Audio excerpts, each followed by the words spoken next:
What you got there, Farmer Chris? More boxes. More Christmas presents. More Christmas presents. Okay. Yeah. Let's have a looky see. Right.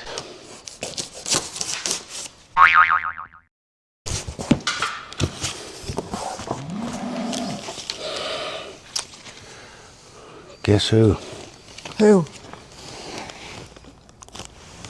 Always got stickers. Wow. So we've got our panniers and the like for the bikes are here.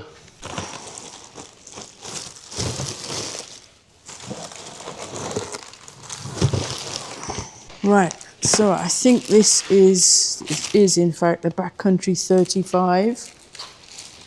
This is the 30-litre duffel, and this then must be the 25-litre pannier. So I have the orange. Fancy. Orange is the new black, and these are extremely heavy. All up the package is something like 15 and a half, 16 kilos. So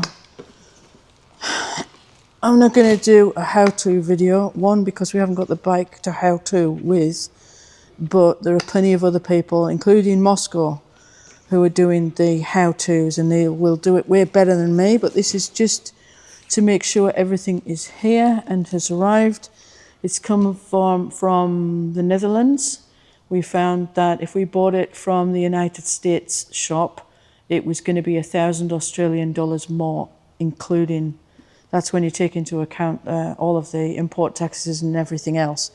So it was 1,000 Australian dollars cheaper for us to get it delivered from the Netherlands, which is their European shop. So it looks incredibly substantial. The thing I like about them is what a lot of them don't have is they don't have metal connecting buckles. So these ones, as you can see, just slip in. A lot of them have plastic, and I'm sure a lot of you feel the same. When you're cinching these things down, you're just wondering at what point they're going to break because they're plastic. So I'm not going to go into too much detail, except to say these back panels, so this bit here, actually this bit here will go onto the metalwork of the pannier racks, which are on order for our specific bikes. So this bit is a permanent fit using these.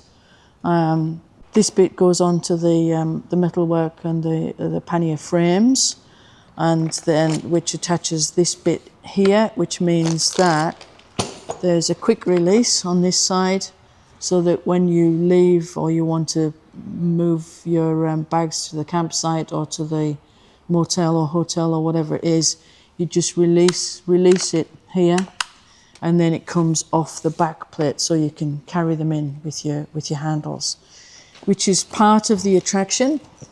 Another part of the attraction was the fact that they are so substantial that it's not a case of if the bike goes down, when the bike goes down, it's going to fall on something soft. So I like the idea also of the hard case panniers, but I think this is going to give the bike a softer landing. They're incredibly well made, which is no doubt why they cost so much money.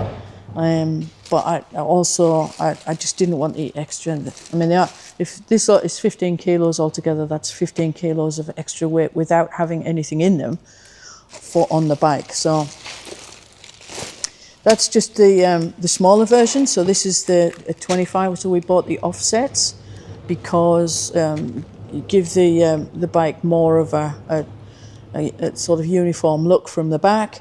So the 25 litre goes on the exhaust side, and the 35 litre goes on the side which doesn't have the exhaust. And we'll just have a quick look at the duffel. As I say, I just want to open them up and make sure that everything is here. I mean, the whole thing is it's already kind of well packed, and it's obviously come from the United States anyway to Europe, so it's already traveled. And this is the double entry 30 litre, so the backcountry 30, which hopefully, once it's all in its natural barrel shape, it will sit across the passenger seat, the pillion seat, towards the panniers on either side. That's hopefully where it's going to go, leaving a little bit of the back plate, which is where the top box usually sits, leaving that a little bit spare for something else that we might want to take, such as tools. But I have to say, it looks incredible. The kit looks incredible. I probably would want to spend quite some time digging around in it and finding all about, you know, what you can put on the molly straps, but it's just got that look and feel of superior quality. Just really thick, waterproofing, and anybody that's had a look at the Mosko luggage will know that it's got that inner bag which makes it 100% waterproof. It's got the roll top system, you know, where you're rolling the water out if you like. And the back, it's just also got that extra bit. I don't want to get it out, but it's got the straps, the shoulder straps, which turns it into a rucksack. Which means that when we do come to head overseas, I'm hoping that we'll be able to put the luggage on the bike before it's crated, and this will go with us on the aircraft. So you've got exactly the same, is that right, Farmer Chris? I've got the exactly the same panniers, backcountry, duffel, and the two auxiliary packs. Except... And the two cinch straps. You've got a different colour? And mine's are the green colours. Yep. However, now that we've opened both boxes, what? So we've got these packs with the screws. They call them puck kits. There's none in mine at all. So we're missing that. They're not even on the list, the packing list. So that's a conversation with Mosko. Yeah. Okay, well that's not a problem. Yeah. But they look really spectacular, don't they? Oh, impressive. Oh, the quality is exceptional. I mean, it really is exceptional. Everything, right down to buckles, down to the straps. Yeah, and the way that they're actually fixed in, the pouches and how they go in, exceptionally good too. They're actually screwed in, and they come with screw packs for those. Yeah, the auxiliary pockets have got these screw packs, which allow them to be screwed. So the auxiliary pockets are attached to the panniers? Yeah, yeah. Very good. I'm really pleased. Right, so having examined the other boxes to make sure that, well, to find out that something was missing, we've got the tank bag boxes as well, which have come separately. This is the first time I've seen the hood, which is orange, so as you can see, it's mine. And I was particularly attracted to this one, sitting on the tank. I think it'll come down here somewhere on the front of the tank, maybe, I don't know. Till I've got the bike, I can't be certain. And this stretches all the way down, and then there's some extra straps inside so they can wrap it around what I assume is the headstock or something similar. But I was particularly attracted to this because it's 100% waterproof. It doesn't need an extra cover. There's the straps, I imagine, which go down for connection.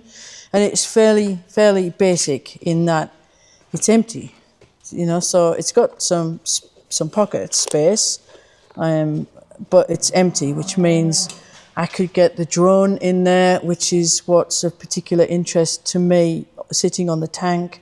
I can put a drone in there. If I so wished, I could put a 35mm sized camera in there, digital camera, hold passports and documents, which is primarily what I want to be able to put in there. So again, it's superbly made. There's zips and seals everywhere, and it just means it's just easy. So it's 100% waterproof. All the water's going to fall off the top. I don't have to worry about water getting in underneath because it's waterproof all the way around. And it's got molly on there if I want to attach something else. So I'm really pleased with that. And in this box as well were the external pockets as well, so the ox pockets they call them. There's a 5 litre on one side, which will go on the 35 litre backcountry pannier, and there's a 4 litre which goes on the 25 litre pannier. So they've thought of everything. It's got the internal waterproof dry bags as well, and they come with their fitting packs, same as Chris's, so that you can attach it to the side of the pannier securely. My tank bag is the Nomax, and even down to having some zip ties. Yeah, so yeah, I'm particularly wanting the Nomax. I don't want the big space for drone or for the camera or whatever else. I'm wanting it for packing smaller items up, and this is for me going to be absolutely ideal, I would think. So in essence, what you've got are the different sections, if you like, to be able to store smaller items, I suppose. I'm more geared to that, I think, and I'm happier with that. You've got so many different layers on it. It also attaches, obviously, to the bike, and from the straps that come up from the top and the two straps at the bottom. But you've also got, which is I think very neatly done, is this water bladder. Yeah, apologies for the noise, we're on a working farm here. Ah, that's what I'm looking for. So here we've got the bladder neatly tucked inside at the back, and obviously you can see it's got its own stowages for the supply pipe, for want of a better word, I suppose. For hydration tube. Yeah, there's a good name for it, which I think is quite neat. It means you don't have to carry something on your back while you're on the bike. It can sit on the tank and you can use that. Easy access to all the different pockets and zips, which I think is exceptionally good too. So it's got the straps at the back there for going down to the framework of the bike. Mm-hmm. How does it attach at the front? It'll go around the front of the headstock of the bike. And obviously you've got your tank on, you've got your filler cap underneath here. You can disconnect just the top two, fill up, put it back, and you've got the simple clips back on again. I like the idea of that. And of course you've got, you can take it off if you've got your valuables in. You can take it off and you can make it into the backpack itself. The rucksack. Very good. So all up, extremely handy kit we've got here. Yeah. If you enjoyed this video, please give us a big thumbs up, subscribe to the channel, and we'll see you in the next one. Love you a long time.